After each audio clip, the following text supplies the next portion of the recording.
para wargi anu mulia mangga ayeuna waktosna kabandungan pidangan carita Sunda tina judul Jaka Lalana.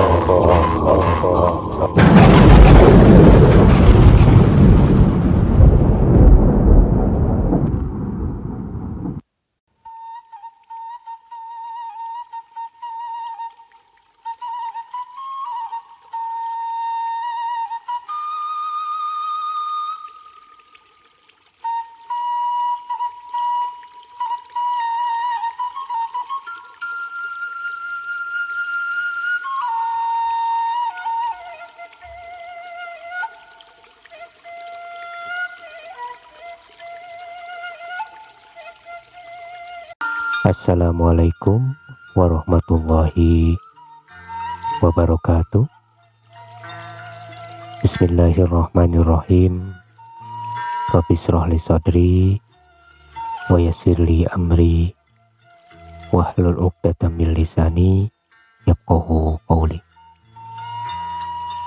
Aturan palawargi anu mulia anu sami-sami mikaresep kana pidangan carita tanapi dongeng Sunda di mana bae ayana mugi sadayana aya dina kawilujengan sehat lahir sinareng batin kalayan aya dina rahmat Allah Subhanahu wa taala. Amin ya rabbal alamin. Alhamdulillahirabbil alamin. Dina danget ieu pribados tiasa nepangan di palawargi sadayana anu seja medar deui carita anu katunda anu rada heubeul oge ieu teh nya, hapunten pisannya sateu acana ka palawargi sadayana kumargi kamari teh jalaran aya kapapayaitan pribados teh mohon jalaran ibu mertua pribados atuh ngantunkeun nya janten teu tiasa enggal-enggal ngarekam deui hanca carita anu katunda kitunya. Nadapi doana bae ti sadayana mugi almarhumah ditampi iman Islamna dihapunten sagala rupi dosa nanya. Amin ya rabbal alamin. Atuh satu acana sapertos biasa pribados nu baris medari carita oge nada dihapuntennya. Saupami tema aya kaleresan anu kasabit namina kasebat asmana nu kaleresan kacacandak dina ieu carita ulah kirang-kirang hapuntennya. Oge boh bilih aya padumukan anu kaguar dina ieu carita kabaca-baca kitu tanya. Kumargi ieu mah mung saukur carita rekaan anu teu aya dina kahirupan nyata anak kitunya. Mohon sumangga atuh supados teu nyangkolong tinggana waktos ieu carita sejak di kawitan. Wilujeng ngadangukeun.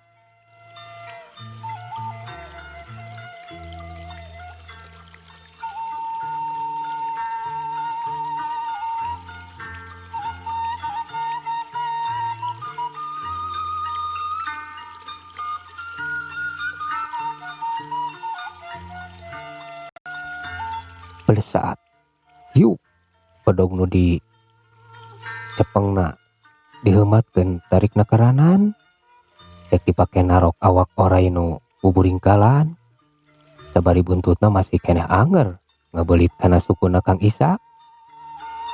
Nu harita masih keneh anger muntang kana akar tangkal kait tarikna karanan sabari anger koko wowongan alatan soak meureun. Tapi acan oge anggalan nepi ka eta tempat siluman pikeun narok awakna nu buburingkalan teh. Beungeut eta makhluk nu mangrupa cawene geulis teh ngalieuk neuteub ka palebah anggala. Nu harita sarua oge nempo kana eta beungeut makhluk teh. Da tadi mah sidik teu pati jelas nempo ti palebah gigir. Katambah kahalangan pan ku buukna anu ririaban ketebak angin.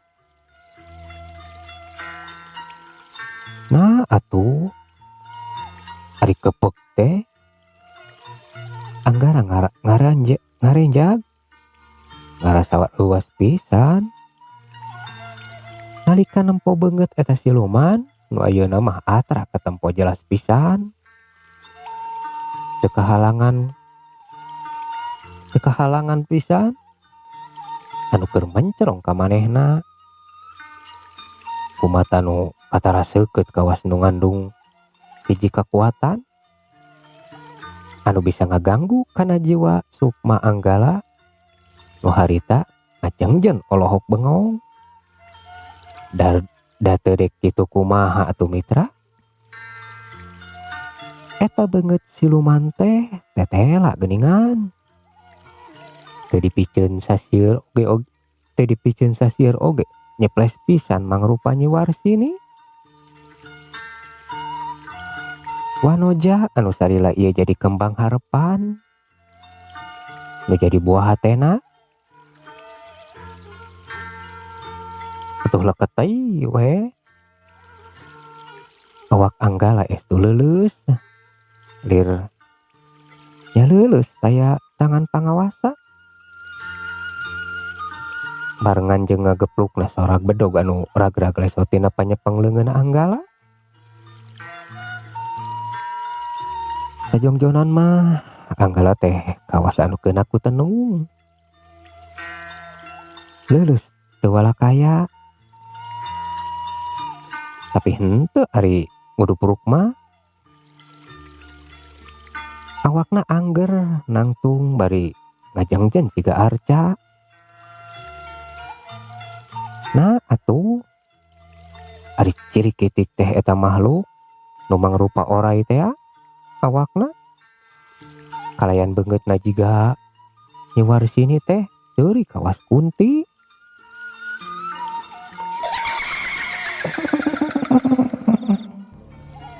Teteh ning nunan si Maulana teh aya di dieu. Aya kebeneran ya. Ya. Bangsa manusia turunan bibit beruit nu aya patula patlina jeung urusan kaula nu sada mulangkeun ka nyerika si kana ngarum Indung Teresia bangsa kaula nya nu ti bangsa kaula nu ayeuna jadi satru pabuyutan kaula. Awas ya. Pokna eta siluman anu tetela geuning. Eta siluman teh taya lian ti Nyi Ratu Gendis Hinis teh. Masih kene emut mitra? Nuhun ka Nyi Ratu Gendis Hinis. Tah ayeuna urang pedar heula nyaritakeun sabab musababna Nyi Ratu Gendis Hinis aya di dinya. Nyai Ratu Gendis Hinis teh si horeng si mana horeng satu tasna ngabireungeuh nagara nu dipingpin nya eta nagara Kalagrahan teh. Hancur alatan kekuatan Jumani nu harita disaimbangkeun antara lalemutan jeung raga badagna ku Nyi Mas Kanang Arum teh. Marengan ngajenggelekna Jumani jadi Raja Anom di negara Pasir Hingki. Anu katelah Raden Astawirabajra teh mitranya. Nuhun. Atuh satu tasna hancur nagara Kalagrahan. Nyi Ratu Gendis Hinis teh kaya-kaya kadungsang nasibna teh. Anu antukna pikeun ngumpulkeun deui kakuatanana. Nyi Ratu Gendis Hinis teh jigna ka alam manusia. Sejak kitu we ngalalana sabari mepeg deui balad ti bangsa manusia anu kasasar lampah, anu bakal sanggup nukeran jiwa naku pangbibita dunya seperti harta, wibawa jeung sagala rupa anu aya pakuat pakaitna jeung kanikmatan duniawi. Da memang ku cara kitu cenah Nyi Ratu Gendis hinis teh sangkan bisa mulihkeun kakuatanana oge ngaroncatkeun kamampuanana pikeun bisa balik ka alam lelemut dina kaayaan saperti asalna.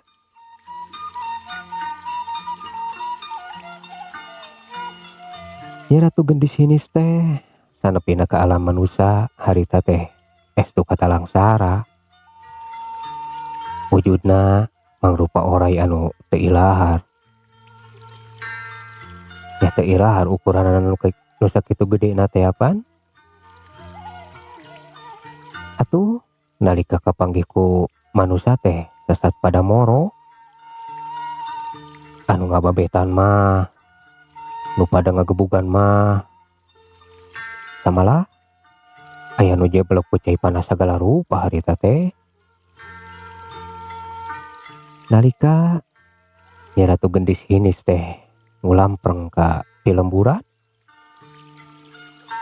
Tadi nama meureun dek nyiar dahareun kaya ning hayam atawa naon we sakirana bisa dihakan. Tepuguh harita teh ngarasa lapar. Manehna teh bari jeung sagala rupa kuatanana oge sasat leungit. Di negara atawa alam siluman teh sirna di alam manusia mah ngankur kitu we bisana teh ngankur luar leor gugurimpalan seperti sato mangrupa oray biasa. Peda ukuranana we anu tetela gede pisan.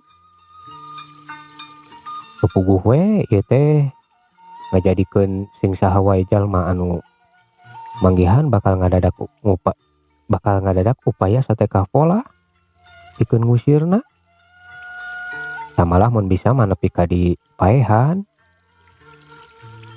Kitu teh lantaran sasaha jalma anu manggihan eta oray teh sasat ngarasa sieun.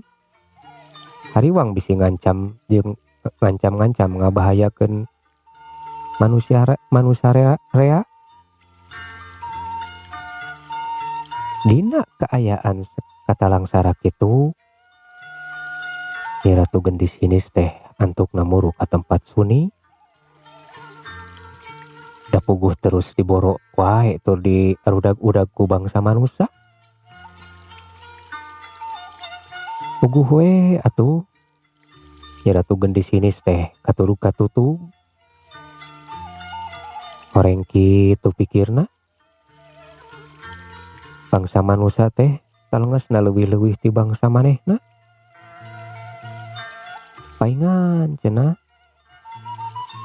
mun aya bangsa manusia nu datang ka alam manehna teh teu weleh nimbulkeun karuksakan di alamna. Contohna we eta negara kalagrahan. Ya negara kalagrahan anu dipingpin ku manehanana oge cenah hancurna teh gara-gara datangna Jumani usaha saturunan bangsa manusia. Nu ayeuna jadi raja negara jadi raja anom di negara pasir hingki jadi alam lelemut. Atuh puguh we kaayaan sarupa kitu teh ngajadikeun Nyi Ratu Gendis hinis ceuceub ka bangsa manusia. Nu ngajadikeun dirina urang ngasuh heula mitranya. Aduh sakedap hapunten ieu nya. Sok atuh mangga bade ka palawargi sadayana nu bade ngadamel heula cikopi atunya. Kangge nyarengan ngupingkeun ieu pedaran carita. Oge boh bilih aya anu bade ka jaman heula, mangga ka jaman heula. Atuh sapertos biasa dina sesi ngaso ieu ku pribados jadi anggo silaturahmi nya. Nepangan wargi-wargi sadaya anu sarati yang ngadangukeun ieu pedaran carita, boh anu parantos aya di kolom komentar, oke boh wargi-wargi anu parantos japri ngalangkungan WA pribadinya, anu alhamdulillah geninganan makin dia teh makin aya we nambihan nyagen teu seueur kitunya tak can seueur. Alhamdulillahnya ajantenkeun semangat ka pribadosna ge kitunya. Nuhun anu parantos subscribe, anu parantos nge-like, anu parantos komentar oge anu parantos kersa ngabagikeun ka sosial media na sewang-sewangan sangkan naon kitu sangkan tararangeun kitu tanya nu sanes. Nuhun hatur nuhunnya kasadayana. Mugi we atuh segala rupi kasayan teh kasayan wargi sadayana masing naon kitu masing dibales ku Allah Subhanahu wa taala ku mangrupi kasayan anu langkung ageng deui kitu tangtosna nya mitra. Atuh anu bade ditepangan dina danget ieu ku peribados teh nyaeta anu kahiji pribados seja nepangan sadere Kang Ade Sukarna di Cicadas Bandung, terasna ka Kang Mariana Yana anu linggih di Rengas Dengklok Karawang, teras deui ka Kang Dego Cimerang anu linggih di Purwakarta, saterasna ka Kang Haris Arisandi anu linggih di Sukabumi, terasna ka Kang Iim Ruhiatnya. Mohon Kang Iim Ruhiat anu linggih di Tasik, lajeng ka Pak Yaya Subrata ieu teh duka di mana ya linggihna. Satu salajengna ka sahadenya ka Kang Egi, ka saderek Egi di Cijerah, atuh oge ka warga kampung Jenggungnya sadayana anu Jamanco cenah warga kampung Jenggung di Cianjur kasadayana mugia sadayana atunya area dina kawilujengan hatur nuhun kana naon kitu kana pangrojongna, mugia sadayana aya dina kawilujengan oge sararehat dina kaayaan sehat lahir sadareng batinanya. Mohon hatur nuhun kasadayana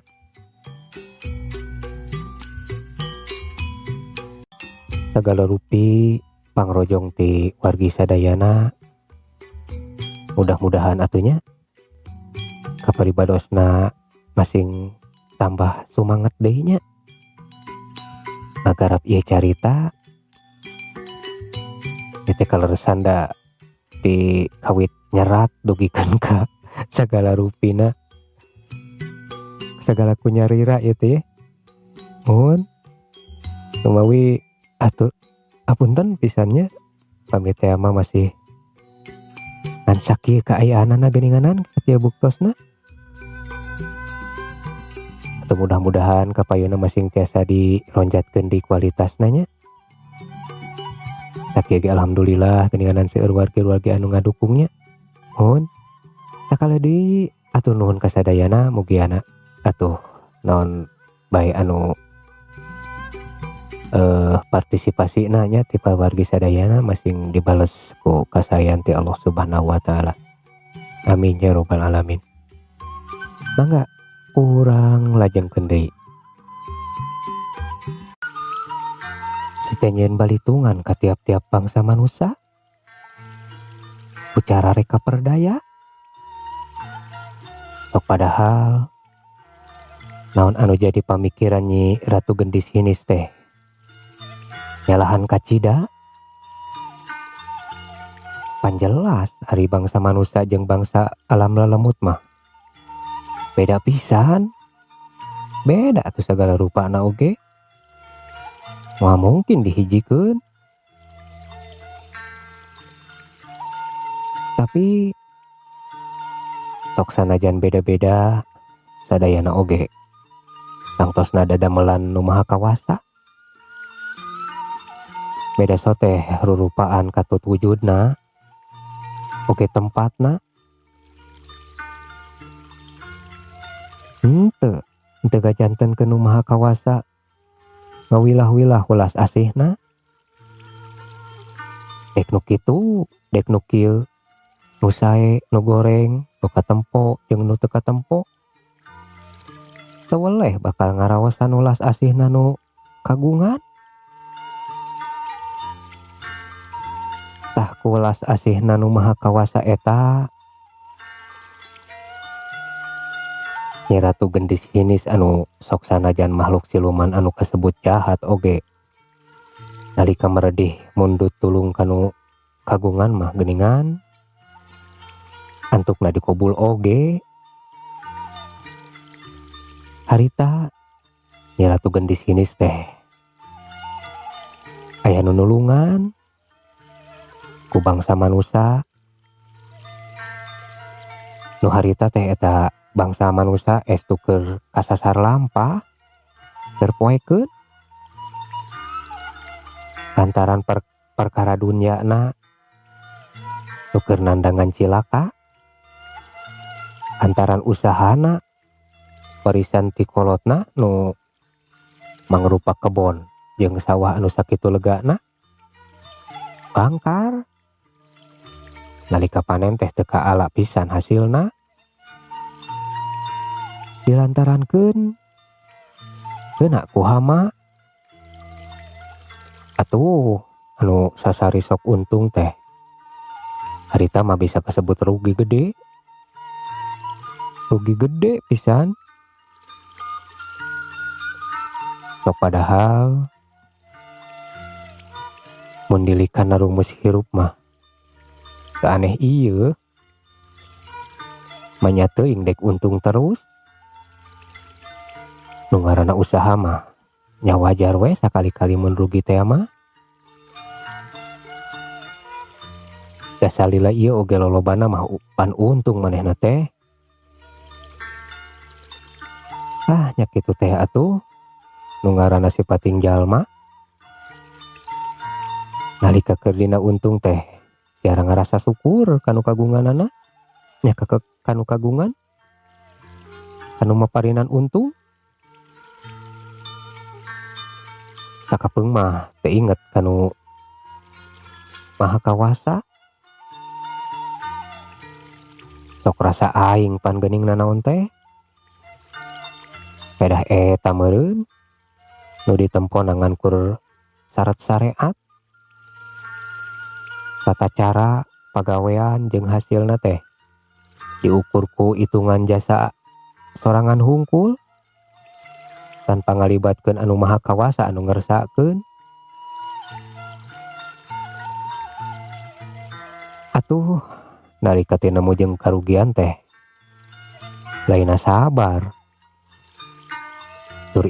tur kudu nama introspeksi dirinya sangkan sadar tetep inget kanu maha kawasa kanu nyiptakeunana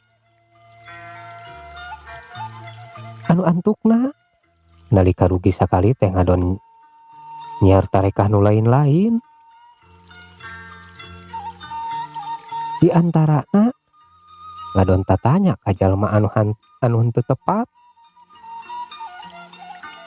anu sasat jadi wawakil nya wawakil setan ida laknatullah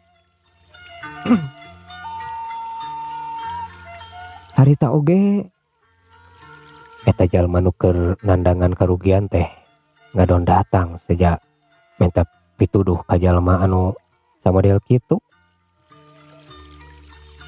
nu memang geus loba nu mercaya alatan loba nu dipareng we meureunan sapaneja kalayan jaji atuh puguh we mun tatanya kadinya mah pijawabeun atawa jalan kaluarna teh pan sok nu lain-lain atuh nya disebut nu lain-lain soteh da memang teu wajar teu ilahar geuningan syariatna teh eta oge harita teh kitu nalika eta jalma tatanya sejak menta bong bolongan merenan dituduhana teh cenah namun hayang gancang nutup karugian usaha kalayan digantian ku mangrupa kauntungan anu sagancangna pokna teh kudu datang ka Curug Ciung cenah kalayan mawa sasajen sapuratina tong poho cenah mawa hayam jago nu galalede dua mah tangke cenah bakal pinanggih jeung makhluk anu mangrupa oray gede mun teh mah geus hasil panggih jeung eta oray kudu buru-buru cenah disalametkeun tong kahalangan ku rasa sieun da moal nanaon eta oray teh cenah lain oray samanea sasat jalmaan hiji ratu nagara siluman nu keur butuh pitulung pokna deui omat cenah eta oray teh kudu diturut ka hayangna sok we ajak ngomong da pasti ngartieun terus tanya ka hayangna hayang naon jeung kudu kumaha pasti bakal ngajawab cenah kitu mun geus ditedunan maka hayangna pasti harita keneh oge bakal ulang tarima ku mangrupa harta pakaya anu sakitu lobana ya tangtu bakal bisa nutup karugian usaha kalayan digantian ku mangrupa keuntungan nu leuwih loba saha cenah eta jalma anu dimaksud teh tetela geuning eta jalma teh tayalian tibah pertala teh mitra nyabah pertala anu salawasna ngagugulu nafsu dunya di antarana ku harta barana sok padahal teu kudu kikituan oge bah pertala teh sasat geus beunghar ti dituna nya ti tadina kasidik turunan jalma jegut atuh harta warisan ditinggal kolotna oge nu mangrupa sawah tur kebon anu sakitu legana teh pan jigana tilik syariat mah moal beak pikeun bekal hirup manehna katuturunanana tapi nya kitu geuningan pangaranan jalma nu geus kalimput ku nafsu dunya teu oleh kurang jeung kurang we geuning embung jigana teh rugi saeutik oge teu oleh hayang salawasna untung bah pertala teh harita satutasna panggih jeung nya hasil panggih jeung oray gede teh nu tayarian ti Nyi Ratu Gendis Hinis teh nu harita sasat butuh pitulung kulantaran den terus-terusan wae pan di poro ku bangsa manusia atuh nalika nepi ka wewengkon Curug Ciung teh Nyi Ratu Gendis Hinis nu mangrupa oray gede teh langsung panggih jeung bah pertala nu harita keur sila meneko di baturan kedua badigana nyaeta Mang Haderu jeung Mang Sabri tarila yang hareupan sasajen jeung hayam jago nu galede nya aya kana duana nu gagarapakan harita teh da puguh sukuna ditalian kalayan di cangcang kana akar kai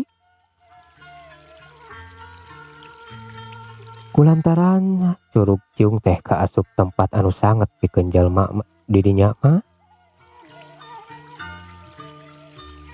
atuh warga masyarakat anu moro eta oray teh teu wanieun mudag nepi ka dinya Tapi lain deui kagetna Nyi Ratu Gendis hinis teh nalika pasangrok jeung Bah Pertala katut dua badegana nu harita keur sarila dina rungkun anu bala deket pisan jeung Curug Ciung. Nu sora caina teh meni awor atuh mata keung. Bah Pertala oge angot ngarenja greuwas nalika ngurunyung oray nu sakitu gedena orosak tina rungkun anu bala. Mau manghadru mah jeung Mang Sabri teu sidikna nyorocot ngadeg-deg atuh bakat ku sieun. Samalah Mang Sabri mah menepikeun ka ngompolan karep. Nyi Ratu Gendis hinis teh sabenerna dek balik deui. Da puguh reuwas panggih jeung jalma satilu-tilu di dinya. Sok sieun diboro deui meureunnan. Tapi teu kebat. Da puguh Bah Pertala teh nu harita kaburu laler tina kareuwasna. Sejatu marita ka Nyi Ratu Gendis hinis nu geus malikeun awakna nu ngagulusur bek balik deui.